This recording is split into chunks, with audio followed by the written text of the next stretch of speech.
நான் என்னுடைய ஜனநாயக கடமையை செஞ்சுக்கிட்டேன். எல்லாரும் ஜனநாயக கடமையை செய்யணும்னு கேட்டுக்கிறேன். அதுக்கு மேல ஒன்றும் சொல்லக்கூடாது, ரகசிய வாக்கு.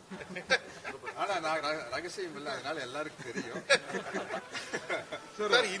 அதெல்லாம் இல்லாமல இந்த வாட்டி ஒரு பெரிய ஒரு எழுச்சி இருக்கு, அதிகமான பேர் பெர்சன்டேஜ் அதிகமா வருது அப்படின்ற மாதிரி. நான் எதுவுமே பேசக்கூடாதுன்னு நினைக்கிறேன். ஆமா, நீங்க என்ன மாட்டி விட்டு போயிடுங்க. நான் ஓபன் புக் தானே, அதனால நீங்க பேட்டி கொடுக்கணும். எனக்கு தெரியல என்ன ரூல்ஸ் ரெகுலேஷன் தெரியல, அதனால பாருங்க செல்போன் கூட எடுத்துட்டு வரல, அதனால பேட்டி வேண்டாம். டவுன் பண்ணுங்க, மைக் டவுன் பண்ணுங்க. Okay sir, thank you sir.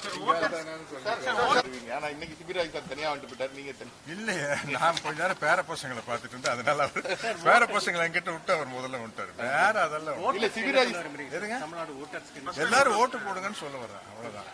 வேற இப்ப நம்ம பிரச்சாரம் பண்ணக்கூடாது, நான் பிரச்சாரத்தை பண்ணி முடிச்சுட்டேன் சார். இப்ப இன்னைக்கு வந்து சிபிராஜ் சார் ட்ரெஸ் போட்டு வந்தாரு, காக்கி பேண்ட் ஒயிட் ஷர்ட். இது வந்து விஜய் ஃபேன்ஸ் எல்லாருமே போட்டு வர மாதிரி என்கிட்டயும் இருக்கு, சொல்லிருந்தீங்களா போட்டு வந்து. நான் அதை கருப்பு சட்டை போட்டு வந்தேன்.